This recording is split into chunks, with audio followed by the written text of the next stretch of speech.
시청자 여러분 안녕하십니까? 10월 31일 목요일 인사드립니다. 박민영입니다. 안녕하세요. 이혜은입니다. 간밤 미국 증시 전강후약의 장세가 전개가 됐습니다. 3대 지수 모두 하락으로 마무리했고요. 특히 반도체주의 낙폭이 컸습니다. 슈퍼마이크로 컴퓨터의 급락이 영향을 연쇄적으로 미쳤는데 엔비디아 매출의 8%를 차지하고 있는 슈마컴입니다. 이에 따라서 엔비디아도 함께 조정을 받을 수밖에 없었고요. 필라델피아 반도체 지수 3% 넘게 내림세를 나타냈습니다. 그와 함께 실적 발표 계속해서 이어지고 있는데요. 마이크로소프트가 실적 발표 이후에 클라우드의 힘에 힘입어서 시간외에서 주가 상승을 만들어낸 반면에 메타는 일일 활성 사용자 수에 대한 약간의 실망감이 반영이 되면서 시간외에서 주가 하락으로 이어지고 있습니다. 자, 그와 함께 국제유가도 좀 들여다보셔야 되겠는데요. 오펙 플러스가 12월에 감산을 축소하겠다라는 이야기를 했었는데 그 부분이 한 달 더 연기가 될 수 있다라는 이야기가 풍겨 나오면서 국제유가 2%대 오름세를 보였습니다.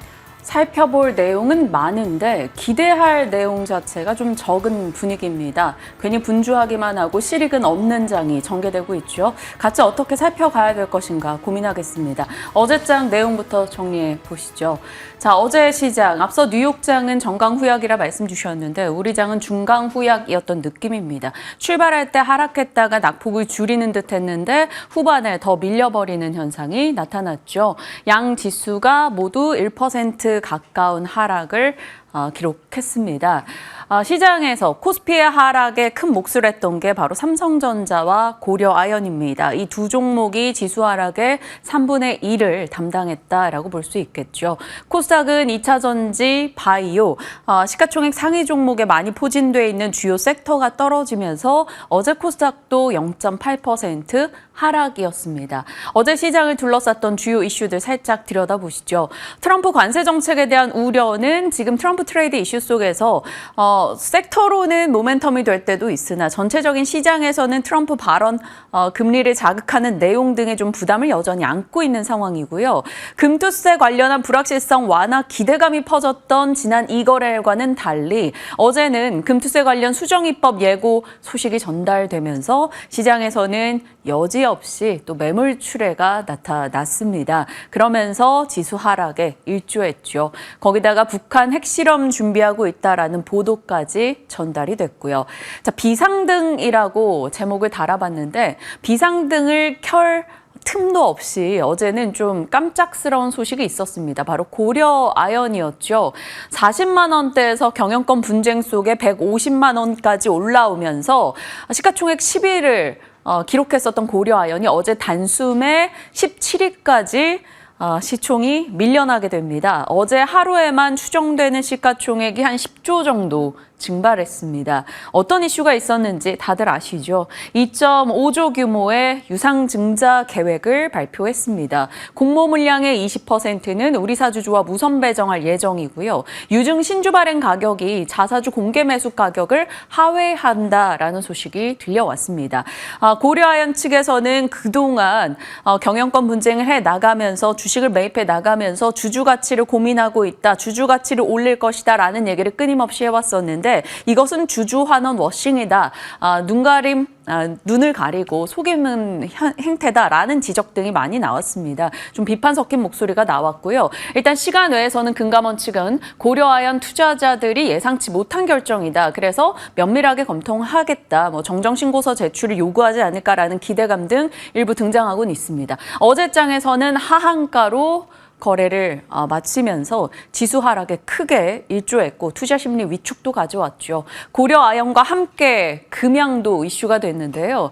5월에 몽골 광산개발업체인 몽라 지분 취득 MOU가 있었는데 9월에 이 몽라의 실적이 굉장히 좋지 못할 것임을 드러냈었습니다. 실적 하향 조정을 하면서 거래소 측에서는 불성실 공시법인 지정을 했죠. 과징금도 2억 부과했고 29일에 거래를 하루 정지, 그리고 어제 거래가 재개됐는데 급락으로 나타났습니다. 20% 정도 하락하다가 어제 종가상으로는 13% 밀린 채 거래를 마쳤죠. 고려아연과 금양의 이러한 흐름을 놓고 보고 시장에서는 밸류업 기대 자체로 훼손시키는 행태다라는 지적 등이 있었고요. 이 모든 것들이 좋지 못한 시장 분위기와 맞물리면서 시장의 투자 심리에 충격을 가했던 어제가 아닌가 싶었습니다. 실적 부진의 대형주도 꽤 많았던 하루였습니다. 삼성 SDI, 포스코 퓨처엠, 포스코 홀딩스, 포스코 DX 등이 실적 부진 소식을 전하면서 밀려났죠. 금투세에 대한 불안이 또 커지면서 그리고 실적도 부진했기 때문에 2차 전지 종목군들의 하락이 어제 조금 도드라지게 나타났습니다. 그나마 포스코 인터는 비교적 좋은 실적이었습니다. 나름 예상을 상회하는 실적을 내놓으면서 2% 상승으로 끝났네요. 이렇게 실적 발표했던 주요 기업들의 하나증권의 보고서가 오늘 새벽 기준 업데이트가 됐습니다.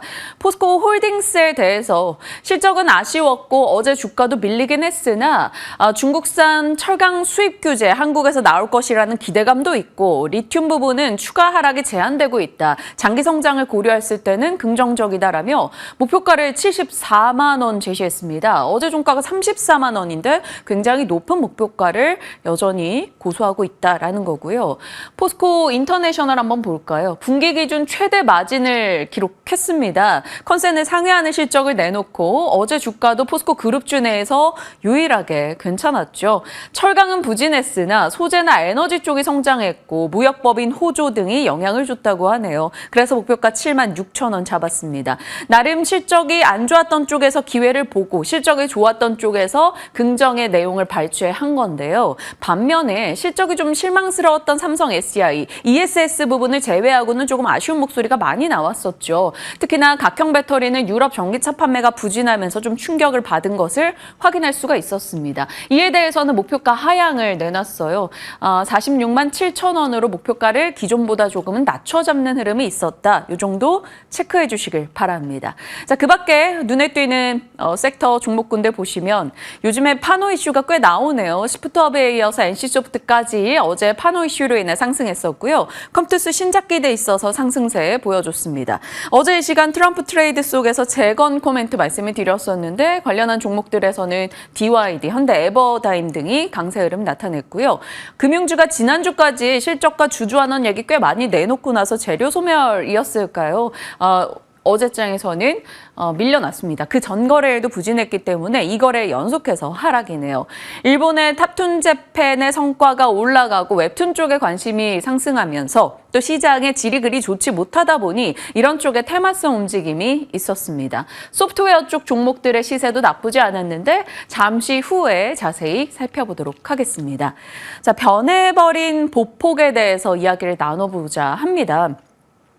우리가 다 느끼는 것을 좀 그럴싸하게 표현을 해둔 것뿐인데 과거에는 반도체나 2차 전지 주요 섹터가 끌고 가고 그 아랫단에서 뭐 전력이나 화장품, 서브 섹터가 계속 스토리를 만들어주고 그 밑에서 중간중간 뭐 초전도체 혹은 여러 가지 테마가 순환을 하는 흐름이었다면 서서히 시장이 바뀌었습니다. 주도 섹터, 주요 섹터, 큰 덩어리 섹터가 시장의 기둥이 되어주는 날이 거의 드물어지고 있죠. 어제도 반도체, 2차 전지, 바이오 전반이 시장의 주요 섹터로 올라오지 못했습니다. 시장은 지금 서브 섹터에 그리고 대다수 테마로 형성이 되고 있다 보니까 종목들의 투자 순환이 굉장히 빨라지고 있고요. 그에 발맞춰서 대형주들도 마치 단타 트레이딩을 하듯이 대응을 해야지만 수익을 지킬 수 있는 그런 장이 돼가고 있습니다. 물론 굉장히 큰 장기 시계열로 봤을 때는 아니겠죠. 다만 지금의 시장에서 그렇게 대응할 수 있는 이들이 그리 많지 않다는 것은 우리도 느끼고 있습니다. 1번에서 3번으로 점점 분위기가 바뀌어가고 있는 시장, 이 말은즉슨 난이도가 올라가고요. 실적 시즌에서 이제 예상치에 부합해도 크게 맞는 철퇴를 맞는 그런 장이 전개되고 있어 더욱더 난이도가 올라가는 장입니다. 그러면 지금 각 섹터로 어떻게 키워드를 놓고 봐야 될까요? 반도체는 지금 트럼프 칩스법 관련해서 어떤 얘기를 하는가, 그리고 엔비디아 이슈 체크가 필요하고요. K칩스법에 대한 모멘텀이 한 번씩 단발적인 힘을 주고 있습니다. 그리고 삼성전자와 하이닉스의 시속 게임요. 어제 삼성전자가 또 3거래 고작 2일 사주고 외국인이 또 매도로 전환을 했죠. 그러니까 SK 하이닉스 쪽에서 일어서는 모습, 둘의 시소가 계속 진행되고 있습니다. 2차 전지는 트럼프, 테슬라, 금리, 실적, 그리고 개인 투자자들의 영향이 좀 더 많다 보니까 금투세 연결이 되고 되고 있고요. 바이오는 요즘 2차 전지와 수급 나누기를 하고 있는데 어제는 함께 밀렸습니다. 이런 금리의 불안감이나 혹은 금리의 기대감에 센티 영향을 많이 받고 있는 가운데 개별 모멘텀 등은 여전히 유효하다. 알테오젠, 리가캠, ABL 혹은 어제장에는 장 후반에 이제 앱클론 이런 종목들이 힘을 내기도 했는데 점점 섹터 내에서 세분화된 종목으로 관심 이동하는 현상이 나타나고 있습니다. 그리고 나서 금융, 명확하게 테마단에서 요즘 압도적인 존재감을 내고 있는 게 바로 경영권 분쟁 관련 테마이죠. 어제는 고려아연의 하한가 소식이 있었기도 했고 한미사이언스, 동서, 티웨이홀딩스, 티웨이항공, 예림당, 대명소노 이렇게 경영권 분쟁의 키워드가 붙는 곳에서 계속 돌아가면서 시장의 관심권역에 들고 있습니다. 시간의 뉴스로 태영건설의 상장 유지 결정으로 인해서 티웨이 쪽이 또 올라가는 흐름이 있었죠. 티웨이홀딩스가 시간에 5.5% 상승하기도 했습니다. 이런 뉴스가 시장이 주요 섹터가 없는 가운데 테마가 활개칠 때 가장 많이 관심을 받고 있는 최근 압도적인 테마 이렇게 볼 수 있겠습니다. 그리고 경영권 분쟁 테마를 놓고 그 외에서 찾아본다면 거의 다 트럼프 트레이드권에 들어가 있습니다. 방산재건 어제 강했죠. 코인도 마찬가지고요. 히토류, 원전, 대북 등이 여기에 들어가겠네요. 그 밖에는 놀자 테마, 쇼핑이나 웹툰, 엔터, 음원, OTT. 그러니까 명확하게 최근에 이쪽의 상승보다는 이쪽의 상승을 우리가 더 많이 볼 수가 있죠. 그 말은 주요 섹터보다는 테마가 훨씬 더 성행한다라고 볼 수 있겠습니다. 어제 시간 외에서 조류독감 관련한 종목군들이 강세를 보이더라고요. 그걸 보면서도 느꼈습니다. 시장이 뚜렷하게 돈을 벌 구석이 없다라고 느끼다 보니까 그런 개별 이슈에 굉장히 민감해서 시간에 관련한 조류독감 종목들이 상한가 진입을 하는 걸 보면서 참 자금이 갈 곳이 없구나라는 것을 생각하게 되네요. 서브 섹터 각 분야별로는 한번 체크해 주시길 바랍니다. 자, 그런 가운데 뉴욕장 3대 지수 모두 거래를 마쳤습니다. 여러 가지 개별 소식이 굉장히 많았습니다. 일단 지표부터 보시죠. 3분기 GDP 성장률은 예상보다 부진했습니다. 하지만 소비는 성장하고 있어서 경기에 대한 우려를 확장시키지는 않았고요. 잠정 주택 매매 건수도 괜찮았고 고용도 나쁘지 않았습니다. 그러다 보니까 매크로 데이터가 견조했기 때문에 이 정도 낙폭으로 제한됐다라는 얘기가 나오겠죠. 왜냐하면 개별 기업 악재가 굉장히 컸기 때문입니다. 자, AMD와 슈퍼마이크로 컴퓨터, 일라이릴리와 알파벳 이렇게 대결 구도로 해놨는데 이들의 악재를 알파벳이 약간 방어해준 그런 하루였다라고 볼 수 있겠습니다. 그중 돋보였던 게 바로 슈퍼마이크로 컴퓨터죠. 힌덴버그 회계 조작을 주장했던 게 얼마 되지도 않았습니다. 2달 전이었었죠. 그때 당시에 주가 급락을 겪었었는데 이번에는 회계범인 언스트앤영에서 우리는 여기에 감사 서비스를 더 이상 제공할 수 없다라고 얘기합니다. 신뢰성 문제 등을 이유로 꼽았고요. 아직까지도 슈마컴은 올해 연례 보고서 미제출 상태이기도 하죠. 그러다 보니까 회계 관련한 이슈가 2번이나 크게 불거지자 슈마컴에 대한 문제가 있다는 것을 명확하게 시장은 인지했고요. 오늘장에서만 무려 33% 급락이 진행됐습니다. 상반기는 AI의 또 다른 성공의 사례로 여겨지며 주가 급등을 보였던 이 종목인데 지금 6개월간의 주가 하락폭이 오늘 것까지 더해서겠지만요. 54%로 크게 떨어지고 있는 상황입니다. 자, 그리고 일라이릴리도 좋지 못했죠. 젯바운드 마운자로 매출이 예상보다 부진했다라는 소식, 실망스러웠다라는 소식이 들려왔습니다. 가이던스도 하향했고요. 일라이릴리가 밀리다 보니까 노보노디스크가 하락에서 상승으로 전환하며 끝이 났습니다. 일라이릴리 낙폭 컸고요. 6% 빠졌네요. 테슬라는 0.7% 하락입니다. 앞에 한 이 정도 하락폭 보다가 0.7% 보니까 귀여운 수준인데 비아디 매출액에 밀려났다라는 소식이 있어서 낙폭을 조금 더 키우기도 했었습니다. 그런데 로보택시에 대한 또 장밋빛 전망이 나왔고요. 그래서 낙폭을 줄였다가 다시 한번 FSD 사고 관련한 소식이 전달되면서 하락으로 결국 마쳤네요. 특징주 단에서 그렇게 시장에 우호적으로 힘을 실어주는 내용 자체가 조금 부재했다라고 볼 수 있겠습니다. 너의 불행은 나의 행복. 혹은 너의 불행은 나의 불행 이런 타이틀을 넣었는데 자, 너의 불행은 나의 불행이라는 것은 공동 운명체를 말하겠죠. 앞서 오프닝 말씀 주었다시피 슈마컴은 엔비디아의 고객사입니다. 이쪽에서 부정적 회계 이슈가 발생하다 보니까 엔비디아도 함께 밀려났고요. 쿼버도 27%나 급락했는데요. 마진이 좀 좋지 못했습니다. 그리고 앞으로에 대한 전망에 대한 불안감을 드러냈죠. 쿼버는 애플의 부품주입니다. 너의 불행은 나의 불행 공동 운명체로서 엔비디아와 애플이 쿼버와 슈마컴의 영향을 받아서 같이 떨어지는 모습이 있었고요. 반면에 너의 불행은 나의 행복, 경쟁사 간의 흐름으로 볼 수 있겠습니다. 스냅이 광고 매출이 개선됨을 드러내자 마소나 메타, 아마존이 상승하던 폭을 축소했습니다. 이들은 시간외에서 실적을 내놓기도 했는데 이 부분은 잠시 후에 자세히 짚겠습니다. 너의 불행은 나의 행복에 연결이겠죠. 일라이릴리의 실적 부진에 노보노디스크가 상승하는 흐름이 있었고요. 슈마컴의 반사익 기대감에 델과 휴렛패커드가 올라가는 모습도 보여줬습니다. 그리고 스타벅스는 미중 소비 둔화로 인해서 실적 부진 이슈 시간외에서 전달하기도 했네요. 전체적으로는 개별 종목들의 낙폭이 꽤 크게 나오면서 시장에 충격을 가했으나 그래도 알파벳이 이렇게 굳건하게 반응을 해줬다, 지켜줬다 확인할 수 있겠고요. 비자 쪽이 흐름이 괜찮으면서 그나마 금융 쪽을 견조하게 버티게 만들었다. 이렇게 볼 수 있겠습니다. 자, 시장 뉴욕장에 대한 흐름이었고요. 저희가 실적에 좀 더 집중해서 시간 외에 나왔던 빅테크 실적들 체크하겠습니다. 혜연 앵커 받아주시죠. 네, 앞서서 말씀을 해주셨습니다만 일라이릴리, 마이크로소프트 이런 굵직한 기업들이 계속해서 실적을 내놓고 있습니다. 함께 들여다보시죠. 자, 어제 우리 기업들의 실적을 전반적으로 좀 정리를 해드리면서 믿는 도끼에 발등 찍혔다 이런 이야기를 해드린 바가 있습니다. 이번엔 미국 버전입니다. 일라이릴리 간밤에 6.3% 주가 하락 정규장에서 만들어냈고요. 시간외에서도 추가로 소폭 하락하는 모습 보여주고 있습니다. 일라이릴리뿐만이 아니라 노보노디스크, 암젠, 바이킹 테라퓨틱스 모두 시간외에서 약간씩 흘러내리는 모습을 보여주고 있는데요. 반면에 노보노디스크는 1.1% 상승을 그래도 정규장에서 해냈죠.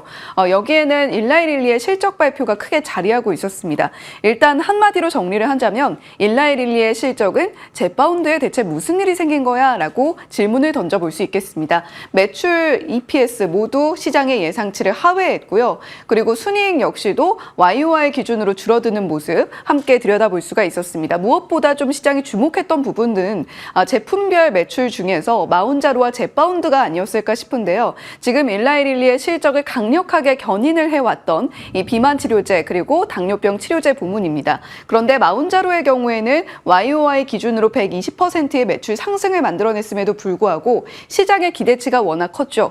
그 부분에 좀 못 미치는 실적 발표를 내놨습니다. 젯바운드의 경우에는 1년 전에는 일단 출시가 되지 않아서 매출에 잡히지 않았기 때문에 QOQ 기준으로 분기 기준으로 1.2%의 매출 상승세를 만들어냈는데요. 젯바운드는 사실 출시 이후에 폭발적으로 매출 성장을 견인해왔던 주요한 제품군 중에 하나입니다. 그런데 역시 시장의 예상치가 16억 달러에서 17억 3억 달러가량에 포진돼 있었던 것에 비하면 좀 많이 실망스러운 매출 실적을 받아들게 됐죠.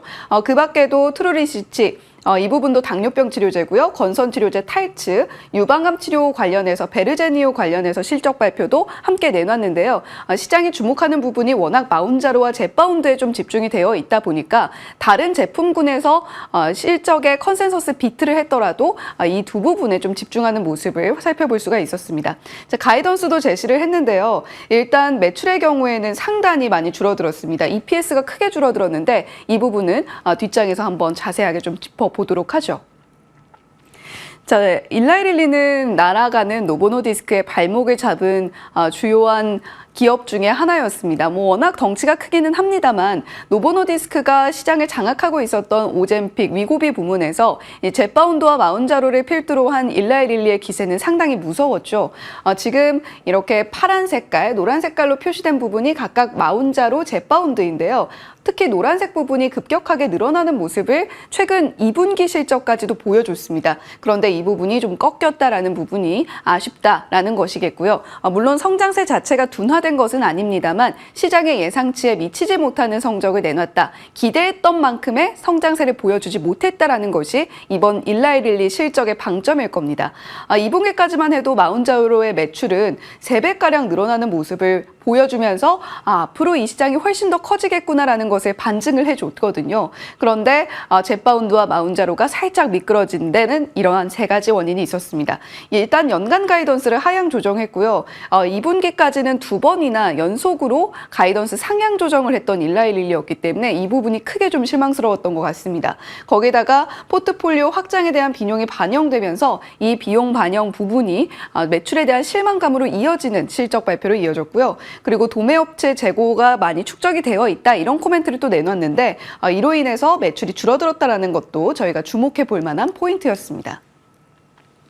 자, 그렇다면 일라이릴리 어떤 코멘트들 내놨는지 좀 짚어보시죠.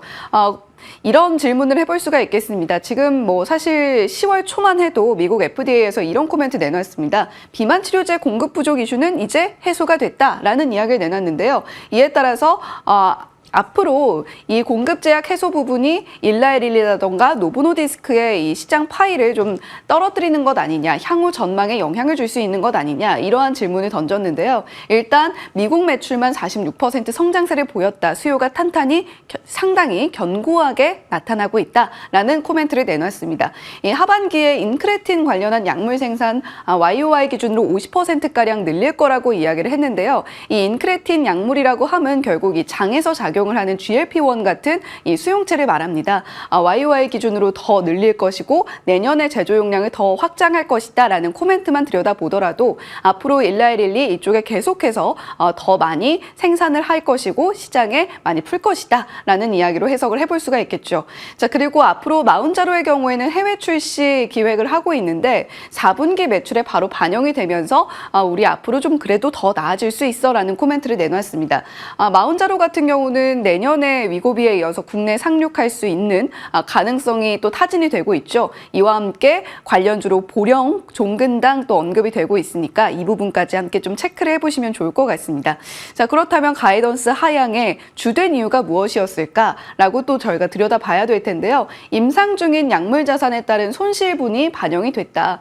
물론 이런 빅파마 같은 경우는 계속해서 비용 투자를 하고 앞으로의 신약 개발을 할 수밖에 없기 때문에 이러한 비용 반영이 좀 이번에 좀 컸다. 출혈이 컸다. 이렇게 좀 해석을 해볼 수가 있겠습니다.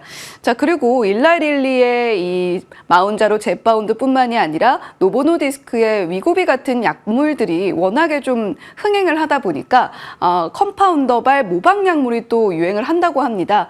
위생적으로 좀 문제가 있다라는 이야기도 있었는데 일단은 가격이 훨씬 더 저렴하기 때문에 시중에 많이 유통이 되고 있는 것 같은데요. 이 부분이 매출을 깎아먹는 것이 실제로 이번 실적에 반영이 된 것이 아니냐 이런 이야기가 또 나오고 있습니다.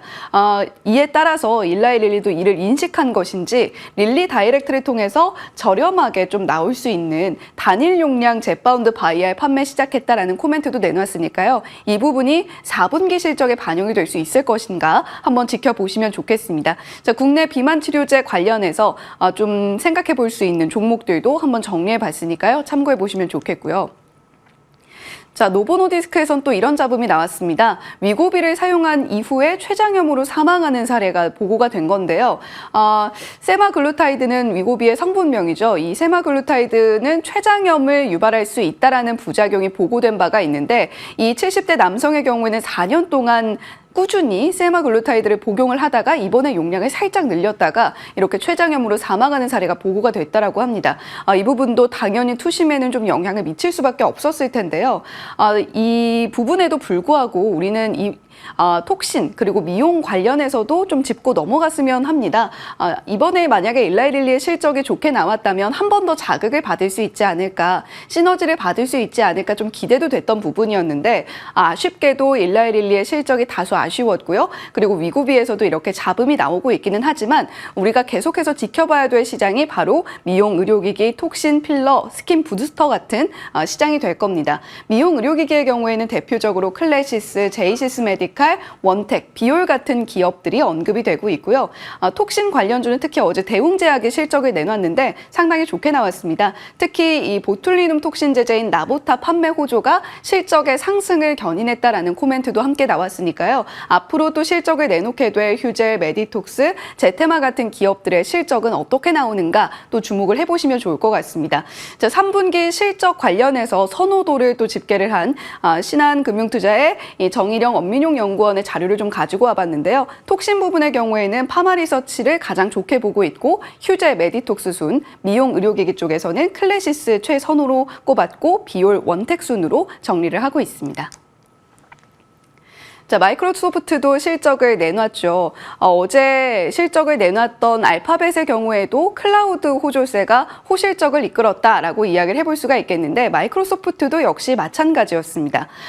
생산성 비즈니스 부문에서 예상치 상회, 개인용 컴퓨팅, 클라우드 모두 예상을 상회했고요. 지능형 클라우드가 조금 아쉽긴 했는데 애저의 성장세가 무섭습니다. 애저가 AI 기여도의 12%포인트가량을 차지를 하고 있고 성장 추이를 들여다보게 되면 30%, 31%, 이제는 33%에서 34%까지 달하는 수준까지 올라와 있는데요. 지속적으로 마이크로소프트의 매출에 영향을 주고 있다. 이렇게 좀 해석을 해볼 수가 있겠습니다. 다만 조금 우려스러운 점은 비용 투자가 늘어나고 있다는 점인데 오히려 AI 관련한 종목들의 경우에는 자극을 받을 수 있는 부분이겠죠. 빅테크 기업들이 속속 실적 발표를 내놓는 가운데 비용 투자를 좀 줄인다라는 코멘트가 나온다면 AI 관련주들이 함께 좀 위축이 될 수 있겠습니다만 비용 투자의 경우에는 여전히 청신호가 켜져 있다라는 부분으로 해석을 해볼 수가 있겠습니다. 마이크로소프트 실적 발표로 인해서 좀 자극을 받을 수 있는 클라우드 관련주로 더존 비즈온, 다우데이터, 데이터 솔루션 같은 기업들 언급이 되고 있으니까요. 오늘 시장에서도 함께 주목을 해보시면 좋겠네요. 자, 이번엔 메타 실적입니다. 메타는 사실 올 한 해 들어서 주가의 흐름이 굉장히 또 좋았습니다. S&P 500을 추월하는 아웃퍼폼하는 주가의 흐름을 보여줬던 메타인데 메타는 물론 여러 가지 부문에서 좀 기대를 모았던 것은 비용 컨트롤을 좀 잘하고 있다라는 이야기와 함께 올 초부터 좀 주가 급등이 나타났는데 오히려 그 줄인 비용을 지나치게 투자하고 있는 것이 아닌가라는 우려감을 낳고 있기도 합니다. 이번 실적 발표를 들여다보면 일단 매출과 EPS의 경우에는 예상치를 모두 상회했습니다. 그런데 조금 아쉬웠던 부분은 일일 활성 사용자 수가 시장의 예상치였던 33억 명에 조금 못 미쳤다라는 부분일 텐데요. 광고라던가 리얼리티 랩스 부분이라던가 여러 가지 부분에서는 모두 전년도보다 성장하는 모습을 보여줬던 메타입니다. 그런데 캐펙스 전망이 또 한 번 이렇게 400억까지 늘어나게 되면서 이 부분이 과연 메타를 견조하게 이끌어줄 수 있을 것인가 약간의 또 물음표가 던져지면서 시간외에서는 주가 하락으로 이어지고 있고요. 자, 메타가 지난 9월에 자극을 했던 부분들을 한번 다시 가지고 와봤습니다. 물론 이번 실적 발표 안에서 리얼리티 랩스 부분을 저희가 주목해 볼 만한 코멘트는 조금 더 자세하게 시장 내용을 뜯어봐야겠습니다만 당시에 오라이언이라는 AR 글래스를 공개를 하면서 관련주들이 좀 주목을 받았었죠. 마이크로 LED, AR 글래스, 그리고 부품이나 장비 쪽, 콘텐츠 쪽까지 자극을 받았던 이력이 있습니다. 이번에 리얼리티 랩스의 경우에는 한 2억 달러 조금 넘게 매출을 올리는 모습을 보여줬는데요. 전년도 대비 그래도 두 자릿수 성장세를 보여줬던 만큼 다시 한번 메타가 자극했던 쪽이 오늘 시장에서 주목을 받을 수 있을 것인가 한번 지켜보시면 좋겠고요. AI 소프트웨어 쪽은 다시 한번 민영 앵커가 정리해줄 예정이니까 함께 지켜보시면 좋을 것 같습니다. 자, 메타와 마이크로소프트 그리고 일라이릴리 실적까지 함께 짚어봤습니다. 빅테크 기업들의 실적도 이제 같은 궤를 그리기보다는 조금 그날그날의 희비를 달리하는 사례가 좀 잦아지고 있습니다. 그런데 공통적으로 나타나는 빅테크 기업들 실적에서 바라는 방향이 클라우드, AI라는 것은 여전히 확인할 수가 있었죠. 최근에 이제 클라우드 쪽의 성과 혹은 AI 새로운 소프트웨어에 대한 경쟁이 치열해지고 있다라는 얘기를 전해드리면서 한 이거를 연속해서 AI 소프트웨어를 살짝 살펴보자 이런 얘기를 드렸었는데 그래도 어제장에서는 시장에서 일부 관심을 받기도 했습니다. 내용 한번 열어보시죠. 자, 박앵커의 연결고리에서 반가웠던 AI 소프트웨어. AI 경쟁이 치열해지면서 빅테크 업체들의 관련한 개발 경쟁이 일어나고 있다. 그리고 미국의 클라우드 관련한 종목들 어제 오라클이나 아리스타나 혹은 아틀라시안 등이 3개월 사이에 전반적으로 30-40% 올라와 있다 이런 얘기를 드리기도 했었죠. 거기다 어제는 알파벳의 호실적 속에서 클라우드 성장을 확인했고요. 오늘도 마이크로소프트에서 클라우드라는 키워드를 발췌할 수 있었습니다. 국내에서는 딥페이크 범죄 강력 구형의 소식이 들려왔고 이쪽에 대한 법안 등을 강화한다라는 내용이 어제 있었죠. 장 초반 대비해서는 후반에 시장이 탄력을 잃으면서 조금 아쉽게 꼬리들이 달리긴 했으나 어제 AI 소프트웨어 종목들 분위기가 나쁘지 않았습니다. 비트나인 14%, SP소프트는 맞소 이슈가 있었기 때문에 20% 시간 외에서도 상승세를 이어갔고요. 폴라리스 오피스나 폴라리스 AI 등의 종목들도 상승하기도 했죠. 거기다가 테슬라의 이 XAI 소식이 있었는데요. 기업 가치 55조로 평가받고 조만간 또 투자금을 유치한다라는 소식이었습니다. 5개월 전에 투자금을 한번 유치했었죠. 그때 당시에 기업 가치 33조 평가였는데 지금 몇 달 되지 않아서 기업 가치가 훨씬 더 올라가는 상황이 된 겁니다. 그리고 머스크는 이미 세계에서 가장 강력한 훈련 클러스터를 보유하고 있고 이 또한 곧 2배로 늘리겠다 이런 얘기를 한 거죠. AI의 경쟁이 치열해지고 있고 그 가운데 관련한 무언가를 대중화시킬 프로그램 등을 계속적으로 개발한다라는 게 공통적인 방향이기 때문에 국내 업체들이 직접적으로 연결되는 게 많지 않다라고 하더라도 한동안은 좀 잠잠했던 스토리가 부활해서 어제장에서는 관심을 받기도 했습니다. 물론 좀 국한해서 대응을 해야겠죠. 잠시 후에 어떤 종목으로 압축 전략을 짜야 될 것인가 이야기 풀어가겠습니다. 자, 소프트웨어 하니까 문득 떠오르는 종목 중에 하나가 바로 삼성 SDS입니다. 어제 삼성 SDS 그리고 엠로가 나름 시장 대비 선전하는 흐름을 보이기도 했는데요. 3분기 매출액과 영업이익이 컨센을 상회하는 흐름을 나타내기도 했습니다. 클라우드 쪽의 성장이 도드라졌고 실적이 좋았던 것은 사실 캐펙스 투자 비용을 좀 아꼈기 때문에 비용이 줄었던 것도 영향이 있었습니다. 하나증권에서 오늘 아침 보고서 내용으로는 목표가 22만 원, 지금보다 주당 7만 원 정도 더 위로 보고 있다라는 소식이고요.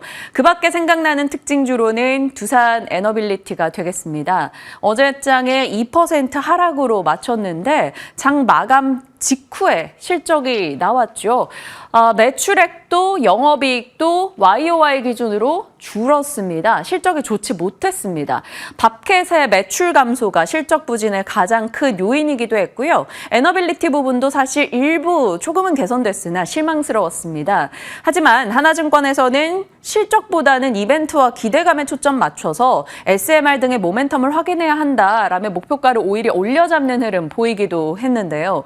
원전에 대해서는 좀 불안한 뉴스가 나왔다라고 볼 수 있겠죠. 두산 에너빌리티 실적이 원전 사업이 부진해서라기보다는 밥캣의 영향이긴 했으나 어찌됐건 실적이 좋지 못했고요. 최근에 단기간에 올라와 있던 찰나였기 때문에 이것이 차익 실현을 자극할 요지도 될 수 있습니다. 거기다가 어제 나온 것은 체코 측에서 반독점 을 이제 요구했던 미국의 입장에 조금 발맞춰 가려는 움직임이 나오는 걸까요? 한수원 원전 계약을 일시 보류한다라는 소식이 들려왔습니다. 물론 우리 측에서는 잘 진행될 거다, 본계약과 전혀 무관하다라고 얘기는 하고 있습니다. 어떻게 될지 봐야 되나 이런 노이즈가 살짝 등장했다라는 것에서 최근 단기 상승을 보였던 원전 쪽에 센티 주의가 내려질 것인지 좀 체크가 필요해 보입니다. 잠시 후에 원전에 대한 전략도 챙겨가도록 보도록 하겠습니다. 자, 그 밖에 연결고리 특징주들은 미국 종목 하나 넣어봤습니다. 가민이라는 종목인데요. 러닝하시는 러너들의 스마트워치 업체입니다. 스마트워치 쪽에서는 세계 점유율 3위에 위치하는 업체이죠. 그런데 실적이 EPS, 매출, 성장률, 영업이익, 가이던스 모두 다 굉장히 만족스럽게 나오면서 주가가 23% 올랐습니다. 이거 관련해서 국내 종목을 찾아보자 이런 취지는 아니고요. 아디다스 실적이 괜찮았고 그것이 러너들의 힘이 좀 있었다라는 평이 있었죠. 그러면서 어제 국내에서 화승엔터가 아디다스를 업고 주가 상승을 보였습니다. 화승엔터 최근 분위기도 주가가 다른 의류 업체들 대비해서 굉장히 선전하고 있었는데요. 일단 전체적으로는 전 세계 러닝 열풍이 부는 가운데 이런 종목들이 몇몇 선전하고 있다. 이런 아이디어를 체크해둘 필요가 있습니다. 그리고 세트레가이어 컨센을 하회하긴 했는데 흑자 전환 소식을 내놓으면서 어제 주가가 그래도 시장 대비 나쁘지 않았다. 3% 상승이었다라고 이렇게 정리를 합니다. 장 막판에 실적이 나왔고요. 순식간에 만큼 들어 올렸다가 그대로 마무리가 됐네요. 오늘은 이 종목이 거래가 재개됩니다. 한동안 거래가 되고 있지 않았었죠. 액면 분할 후에 거래 재개되는 APR. APR 화장품, 뷰티 쪽을 자극하는 종목이기도 하죠. 코스맥스가 제조하는 안화 세럼이 최근 해외 시장에서 꽤 선전하고 있다. 이런 뉴스도 같이 나오는 걸로 봐서 화장품 쪽이 한동안 쉬었었는데 어제 이어서 오늘도 좀 관심을 받게 될지 궁금해집니다. 각 종목에서 섹터의 힌트 등을 좀 찾아봤고요.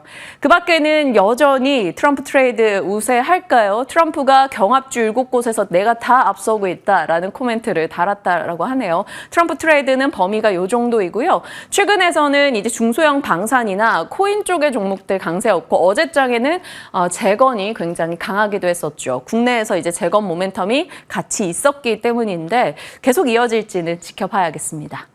개장 전 체크할 반도체 쪽 뉴스 넣어봤는데요. 오늘 삼성전자 확정 실적 나옵니다. 이거를 사주고 3일차에 여지없이 빠져버린 외국인들의 발길을 되돌릴 만한 힌트가 나오는지 봐야 되고요. 이거를 삼성전자 반짝 오르는 동안 부진했던 하이닉스가 어제는 치고 나왔었죠. 청주 공장의 투자를 앞당기겠다라는 소식이 있었습니다. 장비 발주 재개 이야기 이런 소식이 나오니까요. 하이닉스 밸류체는 여전히 우호적일지 봐야겠습니다.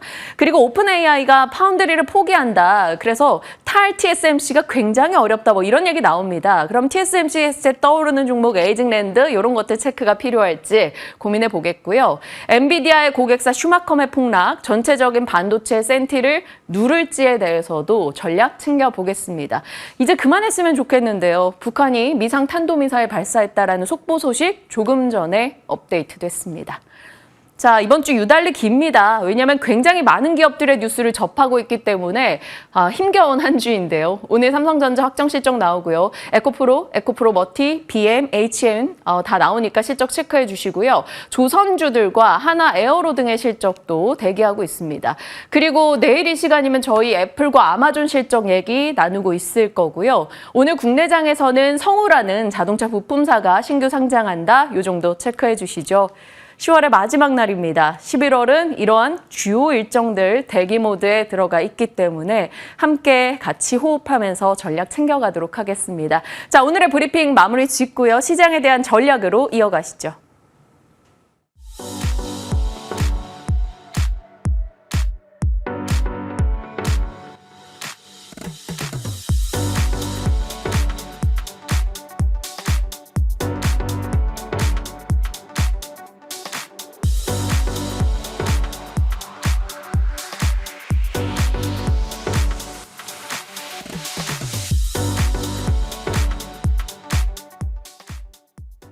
김태성 본부장님과 이런 주요 실적의 산을 고비고비 넘어가 보겠습니다. 어서 오세요. 네, 안녕하세요. 안녕하십니까. 뉴욕장은 하락 마감이었습니다. 네. 어디에서부터 얘기를 해야 될까요? 슈마컴 하락, 그거부터 시작할까요? 일단 슈마컴의 회계 관련한 이슈가 또 불거지면서 급락이 나왔고 반도체 센티를 또 눌러버렸습니다. 네. 하필 오늘 삼성전자 확정 실적 나오는 날 그렇죠. 이래버려서 또 마음이 좋지는 않은데 네. 반도체를 필두로 전략 짜주시죠. 일단 오늘 아침에 마감한 글로벌 증시에서 필라델피아 반도체 지수가 사실은 낙폭이 제법 크죠. 네. 그러니까 이제 많은 투자자분들이 하필 왜 이럴 때 특히나 삼성전자가 이제서 다시 한번 또 기술적인 반등이 나올 수 있을 때 이런 안 좋은 악재가 나왔는가 굉장히 좀 속상하실 것 같습니다. 하지만 팩트를 좀 체크를 해보면 일단 첫 번째 기술력에 대한 문제는 없었다라는 게 그나마 저는 네. 다행이 아닌가라는 생각이 들어요. 일단 회계 이슈이기 때문에 이 부분을 슈마컴에 대한 단일 기업에 대한 이슈로 저는 끝날 가능성이 높지 않을까라는 생각이 듭니다. 물론 이 이슈가 반도체 전체적으로 이제 투심을 악화시킬 수는 있겠습니다만 굉장히 단기적으로 끝날 가능성이 높기에 슈마컴에 대한 악재를 저는 너무 심도 있게 혹은 깊게 딥하게 좀 받아들이지 않으셨으면 저는 좋겠다라는 의견을 한번 드려보도록 하겠고요.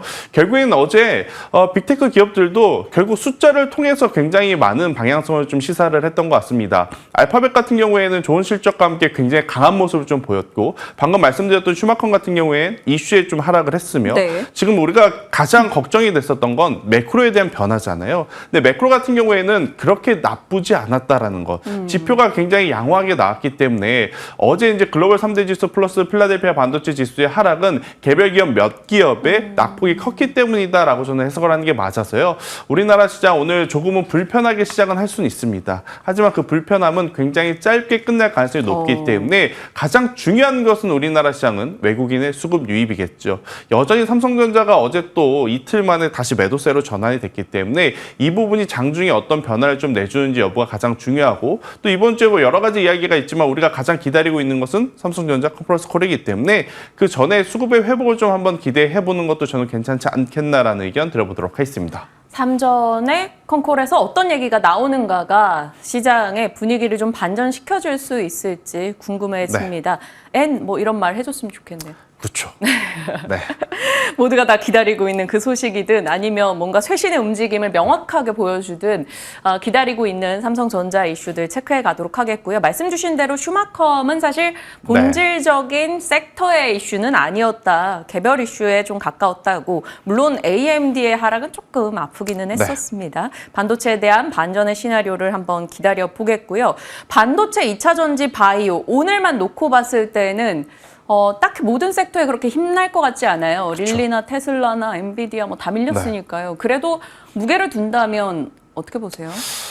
일단은 저는 반도체를 조금 먼저 체크를 하셔야 될 것 같아요. 오늘 이슈가 있기도 하니까. 아무래도 이제 이 슈마컴이 반도체 전체를 짓누르느냐 아니면 엔비디아와 가장 밀접한 게 지금 또 슈마컴이었잖아요.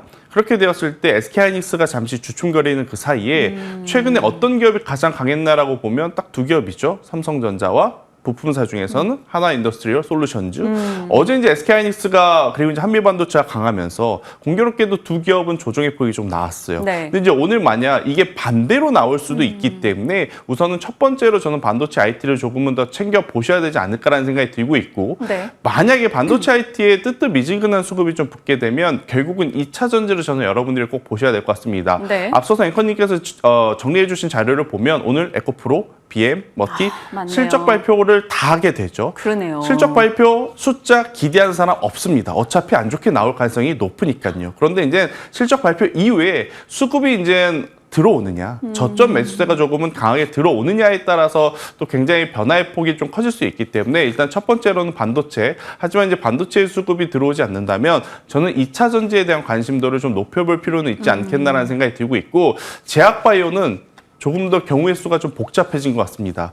그러니까 이 아무래도 바이오 보안법에 대한 수혜를 받는 삼성 바이오로직스라든지 ST팜, 바이넥스 같은 경우에는 당연히 천천히 봐도 되지만 지금 릴리를 통해서 그동안 강했던 비만 당뇨 이쪽은요 조정의 폭이 좀 나올 수 있다라고 좀 생각이 들어요. 가만 생각을 해보니까 그래 우리나라에 줄 정도로 재고가 많았었나 보다라고 저는 귀결이 되는 것 같더라고요. 그렇기 때문에 일단 비만 당뇨 쪽은 잠시 조금은 리스크 관리를 좀 철저하게 하셔야 될 때가 아닌가라는 의견 드려보도록 하겠습니다. FDA의 이제 품귀 리스트에서도 빠졌다라는 것이 결국에는 물량이 많았다 이렇게 해석이 될 수도 있기 때문에 뭐 비만 당뇨 쪽은 오늘의 센티는 좀 어두울 수밖에 없겠습니다. 말씀 주신 포인트들 짚어가겠고요. 삼성전자와 2차전지 주요 기업들의 실적 장중에 잘 살펴보시길 바랍니다.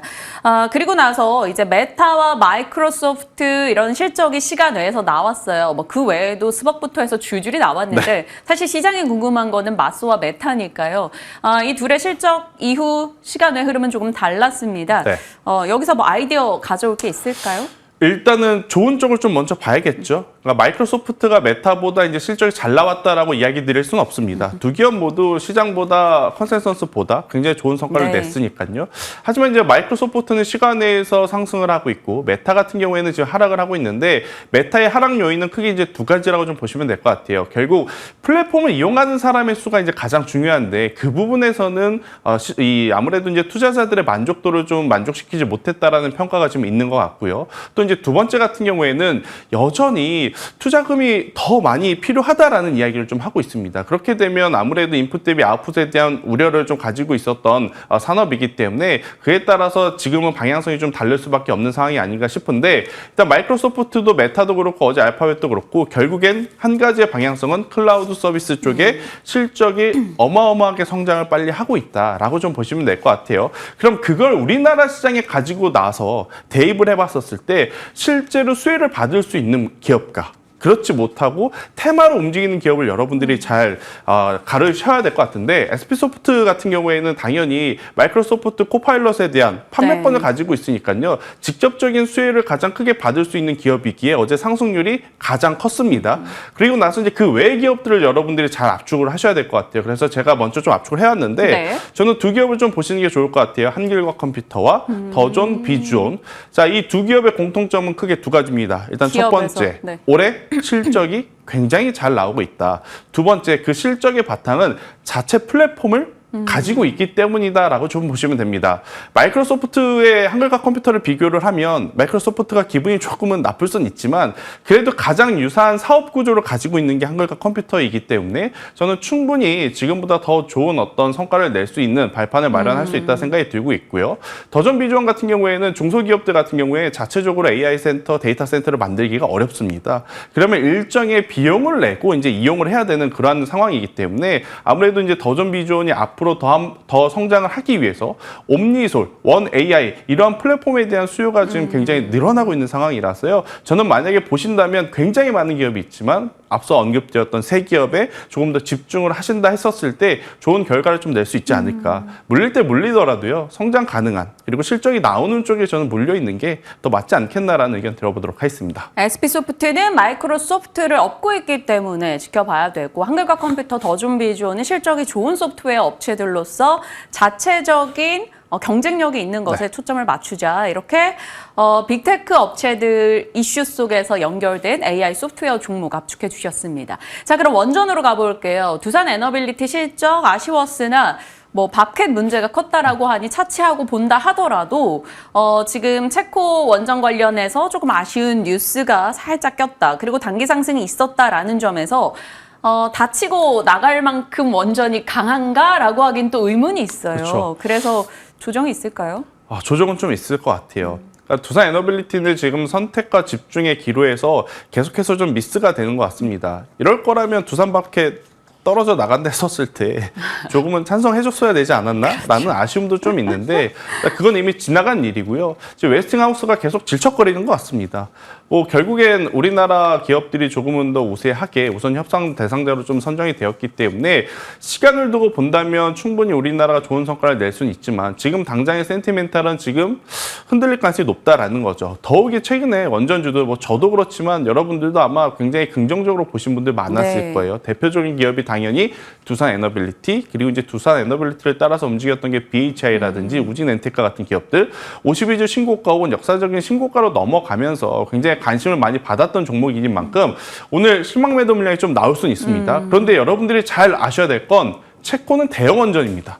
근데 최근에 그들이 움직였었던 건 SMR. 소형 원전이었기 때문에 만약 가격적인 조정이 나오면 분할 매도에서 비중이 조금 줄으셨던 분들도 저는 다시 채워도 괜찮다 생각이 들고 있고요. 없으셨던 분들도 당장 오늘에 떨어지는 칼날은 굉장히 부담스러울 수 있지만 이 조정의 어떤 폭이, 진폭이 좀 잦아든다라고 하면 다시 한번 눌림목을 통해서 신규 매수를 하는 것도 저는 괜찮지 않겠나라는 의견 드려보도록 하겠습니다. 네, 원전 쪽에 조정이 나올 경우에는 또 좋은 타이밍에 매수 관점으로도 대응이 가능하다라는 점 살펴주셨습니다.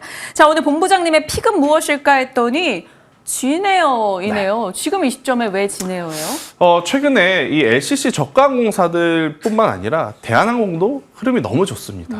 일단 가장 중요한 건 일단 근데 두 이쪽 가지죠. 약간 경영권 문쟁이시 붙어서 좋은 거 아니에요? 뭐 티웨이는 그럴 수는 있는데 일단 티웨이를 그래서 제가 제외를 했습니다. 사실 제가 단기 투자를 한다면 지금 티웨이홀딩스가 가장 매력적으로 좀 보일 수 있는데 티웨이홀딩스는 그렇게 올랐어도 시총이 1,000억 미만이기 때문에 네. 저는 매매를 어느 정도 하실 수 있는 분의 영역. 그럼 그 기업을 제외하고 보면 진에어와 제주항공이 남습니다.